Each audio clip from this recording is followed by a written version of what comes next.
Assalamualaikum warahmatullahi wabarakatuh. Halo Sobat Setiap Fakta Kehidupan. Tidak lupa kami sampaikan salam sehat, salam sejahtera, semoga tercurah segala bentuk kebaikan dan juga kita semua dalam lindungannya. Seperti biasa, kita akan berbagi kisah dari yang unik, menarik, sampai bikin nangis. Mari kita simak kisahnya.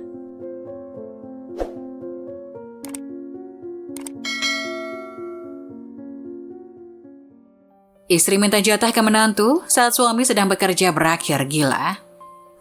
Sosok mertua memang menjadi perjudian bagi kita. Apabila kita mendapatkan mertua yang buruk, maka selama menjalani perhara rumah tangga, kehidupan anak dan menantunya akan seperti berada di neraka dunia.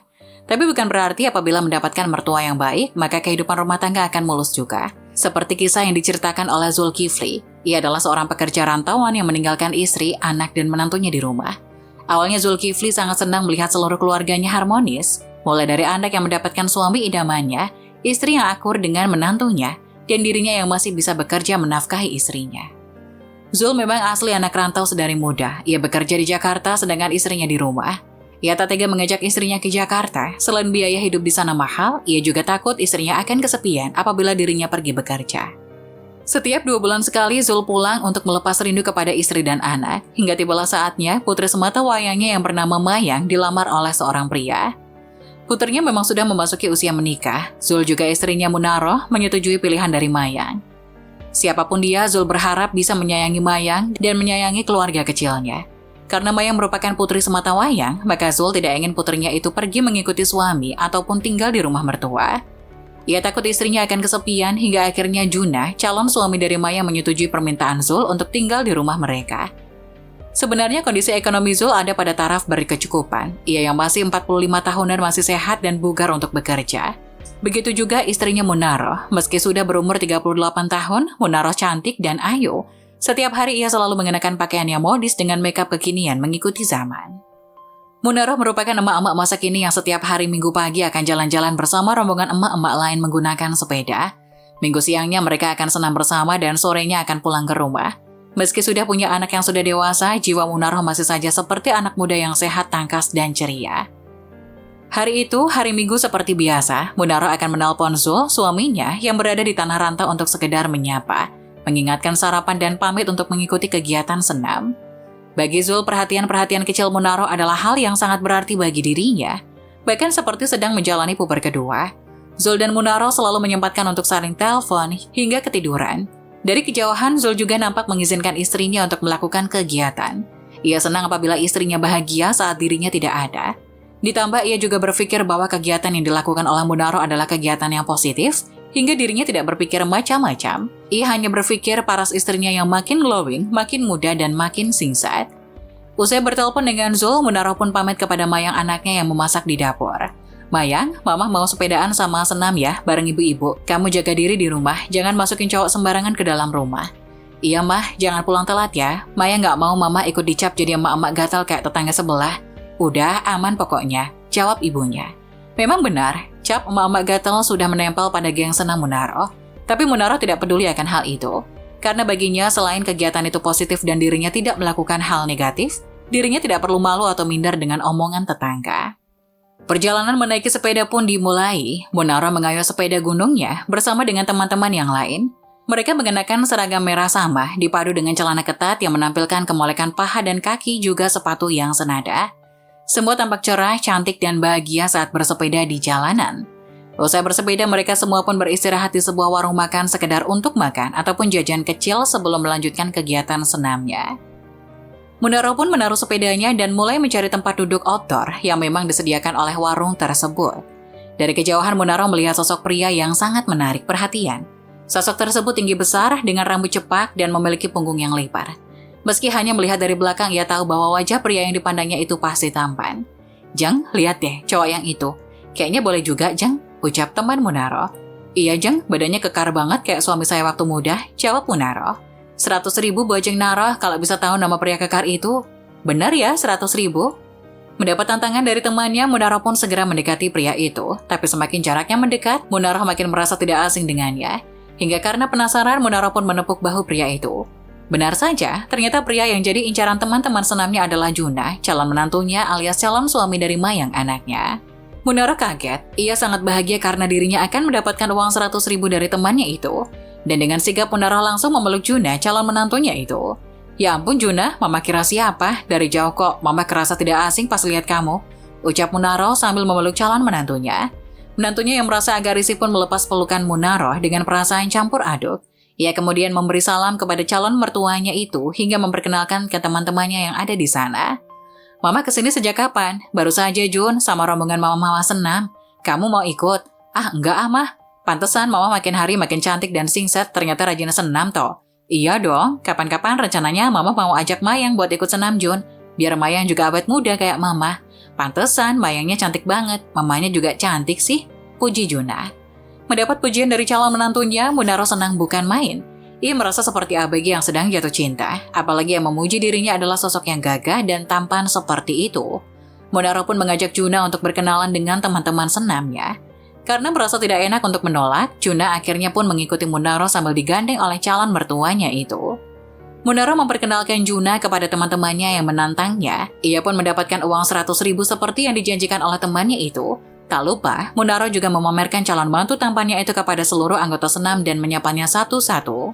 Wah, Jeng Munaro pasti betah di rumah nih kalau calon mantunya ganteng begini. Pasti dong, Jang, jawab Munaro. Tunangan Mayang boleh juga, Jang, goda teman Munaro yang lain. Jangan dong, Jang, ini punya Mayang. Kamu kan janda 2 kali, kasihan nanti Juna dapat sisa kayak kamu. Canda ya, Jang, ledek Munaro kepada temannya itu. Usai berkenalan dan basa-basi dengan teman-teman Munaro, Juna pun pergi meninggalkan rombongan itu untuk kembali kepada teman-temannya. Hingga akhirnya geng calon mertuanya itu memulai barisan dan mulai melakukan kegiatan senam. Juna memandangi mama-mama muda yang sedang melakukan senam dengan ketertarikan yang luar biasa. Hingga ia pun digoda oleh teman-temannya sendiri. Ho juga camar lo Jun, boleh tuh dapat anak sekalian emaknya, goda teman-teman Juna. Juna yang digoda teman-temannya itu pun hanya tersenyum kecil sebelum melakukan perbincangan mereka yang lain. Hingga beberapa bulan kemudian, prosesi pernikahan Juna dan Mayang pun dilaksanakan. Mayang tampak cantik dan anggun saat mengenakan busana pengantin berwarna putih, dan Juna juga tampak gagah mengenakan jas senada dengan Mayang di prosesi akad nikah. Zul tampak bahagia, akhirnya dirinya bisa cuti lebih lama dari biasanya untuk melepas rindu kepada istrinya, sekaligus menikahkan putri sematawayangnya Mayang. Zul sangat kagum dengan kecantikan Munaro. Ia seperti jatuh cinta berkali-kali kepada Munaro, meski Zul tahu bahwa usianya tak muda lagi. Apalagi ketika saat ini Munaro mengenakan kebaya yang slim fit dengan badannya, menampilkan kesan seksi bodi gitar Munaro yang membuat Zul selalu ingin berada di sampingnya. Bahkan, Zul juga terang-terangan menunjukkan rasa cemburunya ketika ada seorang pria yang bersalaman dengan istrinya.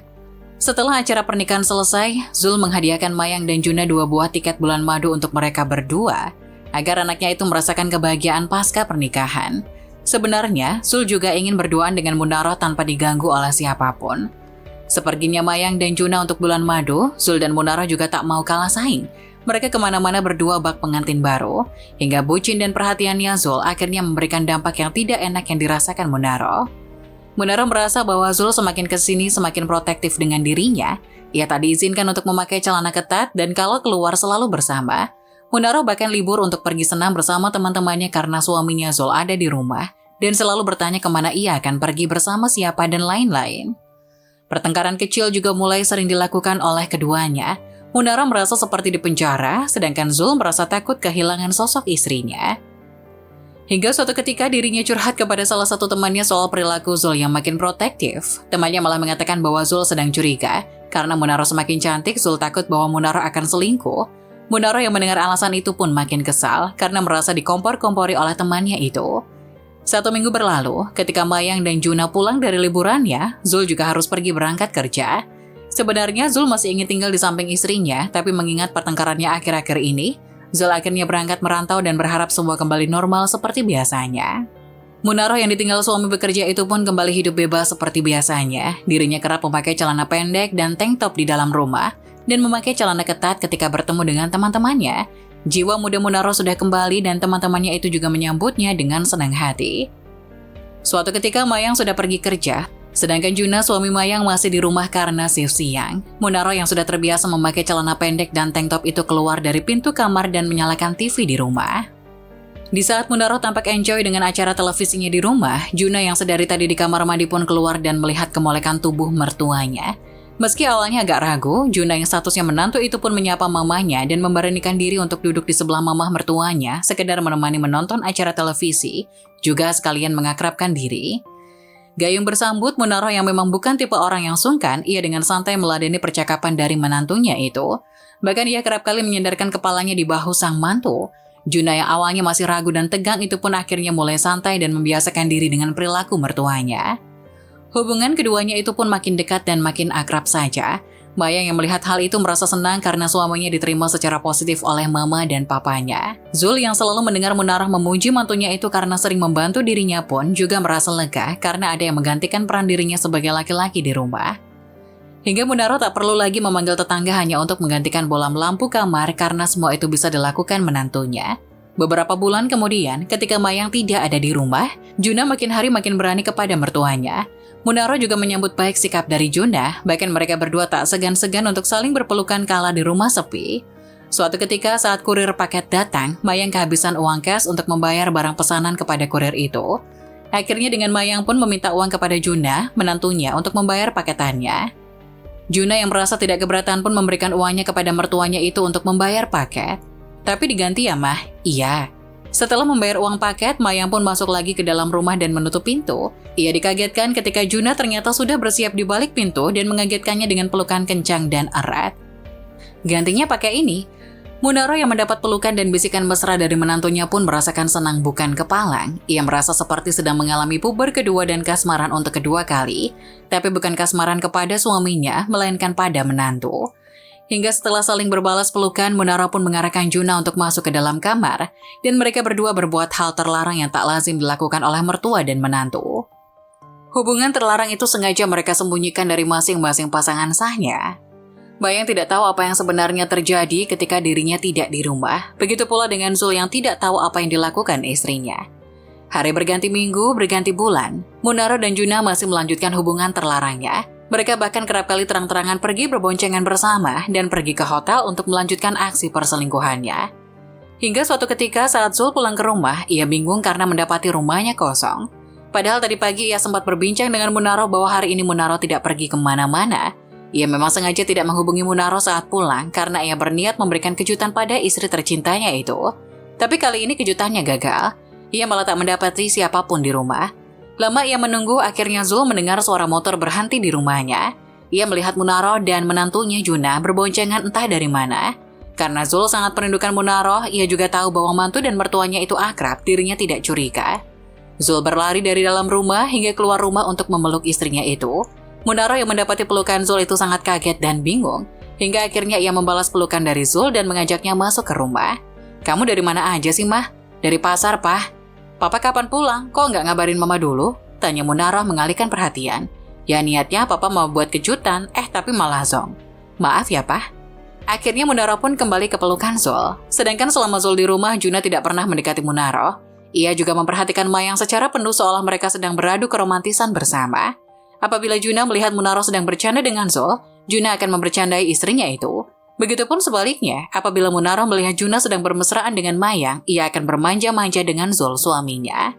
Hingga suatu ketika, ada seorang wanita datang ke rumahnya. Wanita itu berpakaian rapi dan bersih hingga Mayang yang membukakan pintu mengira dia adalah petugas bank yang ingin menagih hutang ke rumah. Mayang yang tidak tahu siapa yang punya hutang kepada wanita ini pun akhirnya mempersilahkan wanita ini masuk. Hingga ia memanggil suami dan kedua orang tuanya. "Maaf Mbak, ada keperluan apa ya? Mbak dari bank mana?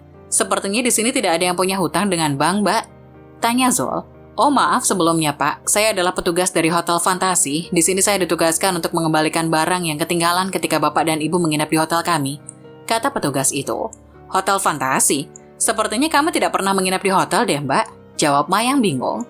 Juna yang kaget akan hal itu pun menjadi tegang. Bagaimana ia bisa lupa kalau KTP-nya masih ketinggalan di hotel? Ia pun takut kalau barang yang dibawa oleh petugas itu adalah benar KTP miliknya dan juga milik Munaro mertuanya.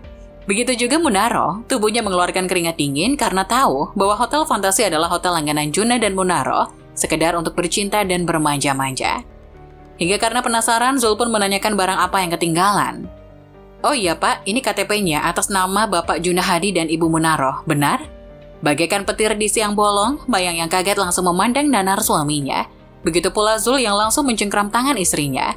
"Iya sudah Mbak, terima kasih ya, sekarang Mbak boleh pergi." Dengan tegar, Mayang mempersilahkan petugas hotel itu pergi dari rumahnya. Kebahagiaan yang terjalin rontok seketika hanya karena 2 lembar KTP saja. Mayang yang sudah tak bisa menahan amarahnya pun akhirnya minta penjelasan pada Juna, suaminya. "Apa maksud dari ini, Mas? Kamu ke hotel bersama mamaku. Jadi selama ini kalian selingkuh?" teriak Mayang.